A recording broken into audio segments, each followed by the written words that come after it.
لنا في علمنا وارزقنا الإخلاص في القول والعمل كاملا وعلما نافعا لا ينسى وتوفيقا دائما وصحة ويقينا وعافية. اللهم اشف مرضانا اللهم اشف مرضانا اللهم اشف مرضانا آمين يا رب العالمين. Alhamdulillah, kaum muslimin rahimani wa rahimakumullah.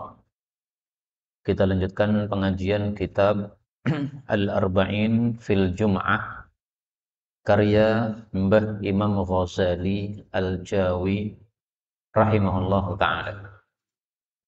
Dan kita sudah sampai pada hadis yang ke-24. Faqala al-muallif rahimahullahu ta'ala wa nafa'ana bihi wa bi ulumihi fid dharain amin. 'An Nu'man bin Bashir, dari Nu'man bin Bashir radhiyallahu anhuma, yaqulu, aqbala, telah datang menghadap Rasulullah sallallahu alaihi wasallam ala nasi, kepada para manusia, biwajhihi, dengan wajah beliau. Faqala, lalu beliau mengatakan, aqimu, tegakkanlah, sufufakum, saf-saf kalian. Qalahu thalathan, Nabi mengucapkannya 3 kali. Wallahi, demi Allah, latuqimunna, sungguh betul-betul kalian tegakkan, sufufakum, saf-saf kalian. Atau la yukhalifannallahu, sungguh betul-betul Allah akan menyelisihkan, menjadikan berselisih, baina qulubikum, di antara hati-hati kalian. Qala, Nu'man mengatakan, fara'aitu, maka saya melihat, ar-rajula, orang laki-laki, yalzaku, dia menempelkan, mangkibahu, pundaknya, bimangkibi sahibih, dengan pundak sahabatnya, yaitu yang di sampingnya. Warukbatahu, dan lututnya, birukbati sahibih, dengan lutut temannya. Wa ka'bahu, dan mata kakinya. Ka'bun itu apa? Ka'bun, betul ya, mata kaki ya. Kalau kan aqib itu kan tumit nih, betul.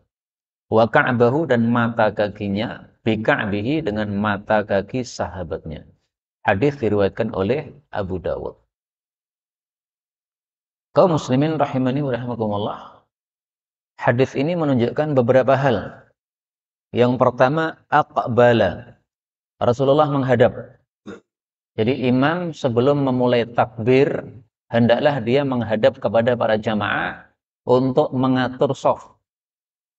Maka hadis ini menolak pendapat sebagian ulama yang mengatakan takbir dimulai ketika qad qamatis shalah, kemudian Allahu Akbar. Ini enggak benar. Yang benar adalah selesai qamat, imam masih menghadap jamaah untuk memperhatikan mana yang kurang rapat, mana yang perlu diluruskan. Kemudian yang kedua, hadis ini menunjukkan perintah untuk menegakkan shaf. Menegakkan shaf itu mencakup 2 hal. Yang pertama, shafnya lurus. Yang kedua, shafnya rapat. Adapun lurus diambil dari kata-kata la yukhalifannallahu baina qulubikum. Kalau shafnya tidak lurus, maka hatinya ikut tidak lurus. Berarti harus apa? Lurus. Kalau rapat diambil dari kata-kata yalzaku, menempelkan. Nah, 2 makna ini, menempelkan dan meluruskan, itu tercakup dalam kata-kata aqimu, menegakkan. Sama dengan istilah menegakkan salat. Menegakkan salat itu melakukan kewajiban-kewajibannya, rukun-rukunnya, syarat-syaratnya, dilakukan pada waktunya. Itu semuanya masuk pada menegakkan salat. Nah, demikian juga menegakkan shaf mencakup 2 hal itu. Apa hukum menegakkan shaf? Apa hukum rapat? Apa hukum lurus? Hukumnya diperselisihkan oleh para ulama. Sebagian ulama berpendapat wajib, dan itu pendapat yang dipilih oleh guru-guru kami, bahwasanya merapatkan shaf adalah wajib, bahwasanya meluruskan shaf adalah wajib. Dasarnya apa? 2. Yang pertama karena perintah, aqimu, ini perintah. Dan kita punya kaidahnya mengatakan al-aslu fil amri lil wujubi. Hukum asal perintah adalah wajib. Maka mengacu kepada kaidah ini berarti perintahnya adalah apa? Wajib. Yang kedua, karena di sini diancam kalau tidak kamu tegakkan shaf, maka Allah akan menyimpangkan, menjadikan berselisih antara hati-hati kalian. Ini berarti hukuman dari Allah. Nah, hukuman tidak diberikan kecuali kalau melakukan pelanggaran atau maksiat. Kalau tidak melakukan pelanggaran atau maksiat, nggak ada hukuman dari Allah Subhanahu wa Ta'ala. Karena Allah itu Maha Rahmat, tidak suka menghukum, tidak. Maka hukuman hanya dilakukan ketika ada pelanggaran. Sementara itu pendapat sebagian ulama mengatakan hukum meluruskan dan merapatkan shaf adalah sunnah, tidak wajib. Kenapa? Karena dalam hadis yang lain Nabi mengatakan min tamamis shalah. Tegaknya shaf itu termasuk sempurnanya salat. Jadi hanya termasuk kesempurnaan, maka tidak wajib. Seperti misalnya pakai peci, apakah wajib? Tidak wajib. Tapi kesempurnaan. Seandainya saya mengajar tanpa peci, seperti panjenengan sebagainya tanpa peci. Apakah saya berdosa? Tidak berdosa. Tetapi kekurangan seperti ini. Karena nanti pasti panjenengan akan bisik-bisik. Ustadznya ranggo peci. Nah, maka kurang sempurna. Nah, demikian juga di sini disebut kesempurnaan berarti tidak wajib. Munculnya perselisihan pendapat ini menyebabkan kita jadi agak longgar. Longgarnya gimana? Kalau ada orang sudah kita pepet, kemudian dia tidak mau malah menjauh. Nah, nggak usah marah. Karena toh diperselisihkan hukumnya oleh para ulama. Sehingga kita sudah berusaha mepet, dia nggak mau, ya sudah. Yang penting kita sudah berusaha melakukan. Adapun dia tidak mau mepet, urusan dia sama Allah. Tapi sholat kita tetap sah dan sempurna. Karena kita sudah melakukan perintah Nabi Shallallahu Alaihi Wasallam. Kemudian di sini disebutkan, saya melihat seseorang menempelkan pundak dengan pundak. Kata-kata seseorang ini bukan berarti yang melakukan hanya satu orang, bukan. Tapi maksudnya sahabat-sahabat Nabi yang sholat jamaah ketika mempraktekkan sabda Nabi tadi, masing-masing nempel gitu. Maka ar-rajula di sini bukan hanya satu orang, bukan. Kalau satu orang, maka kalimatnya fara'aitu rajulan. Rajulan ada tanwin. Di sini nggak pakai tanwin. Rajula. Maka yang dimaksud di sini masing-masing menempelkan pundaknya. Kemudian rukbah, lutut ditempelkan. Ini tidak mungkin kita lakukan sehingga ini maksudnya mubalaghah. Jadi bukan betul-betul lutut ditempelkan. Nggak bisa lutut nempel dengan lutut, itu nggak bisa. Kecuali kalau kita bengkokkan kaki ya baru nempel. Maka untuk kata-kata lutut ini hanyalah mubalaghah. Mubalaghah itu pendahsyatan, seolah-olah nempel betul-betul sampai selutut-lututnya, padahal nggak mungkin. Yang bisa ditempelkan apa? Dua. Satu mangkib, yaitu pundak. Yang kedua adalah qadam, yaitu telapak kaki. Nah, qadam itu disebutkan dalam hadis yang lain riwayat Bukhari. Jadi riwayat Bukhari menyebutkan dua. Satu pundaknya nempel, yang kedua qadamnya atau telapak kakinya nempel. Maka ringkasnya rapatnya shaf itu kalau menempel dua. Menempel atas sama menempel bawah. Atas adalah pundak, bawah adalah telapak kaki. Adapun ka'bun, mata kaki, ini juga tidak bisa kita tempelkan. Kecuali kalau kita miringkan kaki tadi. Maka menempelkan telapak mata kaki, ini maksudnya di awalnya saja. Di awal ketika imam mengatakan sawwu sufufukum, maka kita tempelkan mata kaki untuk memastikan sudah lurus betul. Sudah lurus atau belum? Kalau mata kaki ketemu mata kaki, berarti sudah apa? Sudah lurus. Kalau mata kakinya nggak ketemu, ini berarti nggak lurus. Maka diluruskan dengan cara ditempelkan, tapi cuma di awal saja untuk memastikan sudah lurus betul. Sudah lurus belum? Kalau sudah lurus sudah, lepas lagi nggak ada masalah. Maka kata-kata rukbah ini untuk mubalaghah, sementara kata-kata ka'bun ini untuk apa? Memastikan kelurusan. Nah, sekarang sudah ada garis soft, sehingga tidak wajib atau tidak perlu kita menempelkan mata kaki dengan mata kaki. Karena kalau kita paskan telapak kaki kita pada garis, itu sudah pasti lurus betul-betul. Maka yang jadi pedoman lurus itu bukan bagian depan kaki, tapi belakangnya kaki. Tumitnya itu kalau pas dengan garis, semuanya pas garis, itu lurus. Hadis 25, wa 'anin Nu'man bin Bashir radhiyallahu anhu qala kana adalah Rasulullah sallallahu alaihi wasallam yusawwi meluruskan sufufana saf-saf kami idza kumna jika kita berdiri lis salati untuk salat, maksudnya salat jamaah. Fa idza maka apabila istawaina kami sudah lurus, kabbara beliau baru takbir. Hadis riwayat Abu Dawud. Hadis ini menunjukkan dua hal. Yang pertama, tugas imam untuk meluruskan shaf. Maka kasih aba-aba, sawu sufufakum, luruskan shafnya. Apakah makmum menjawab dengan ucapan tertentu? Tidak ada riwayat sama sekali yang mengatakan para sahabat mengatakan sami'na wa ata'na, enggak ada.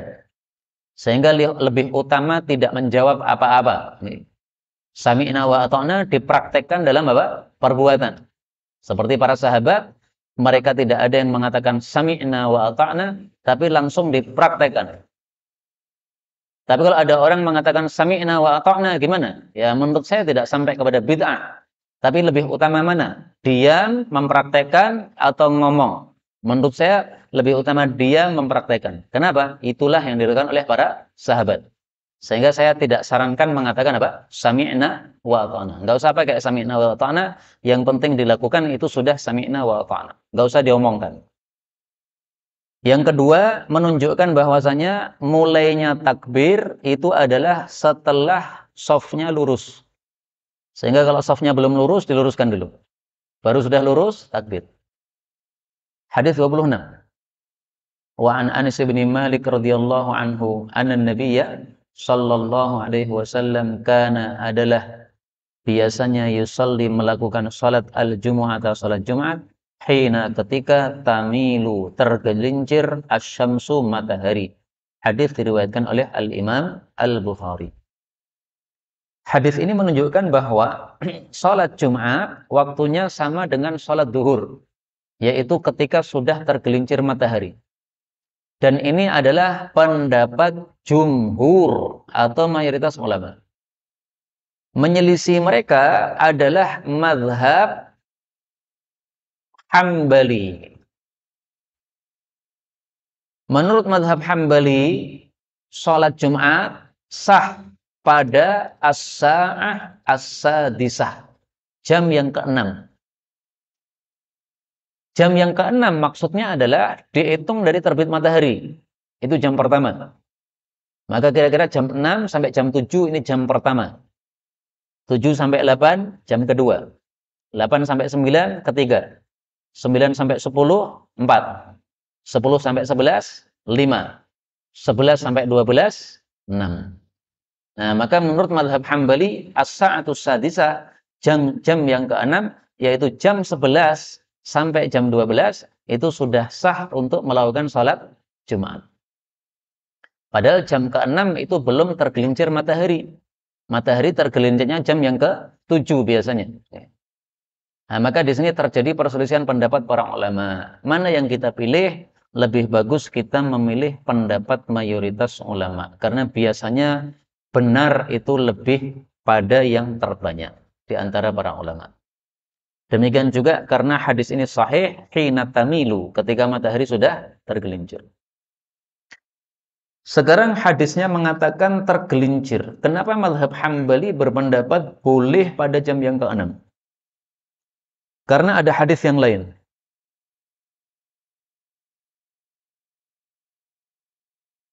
Yang punya Sahih Bukhari bisa dibuka Sahih Bukhari nanti pada hadis 4168. Di situ ada hadisnya Salamah bin Aqwa, sahabat Nabi yang ahli lari.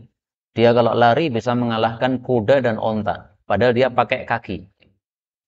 Dia mengatakan kunna nusalli, kami biasanya salat bersama Nabi SAW, salat Jumat. Tsumma nansharif, kemudian kami pulang. wa laisa lil hitan, dan tidak ada untuk dinding-dinding dhillun, naungan, nastadhillu bih atau nastadhillu fih, yang kami bernaung pada naungan tersebut.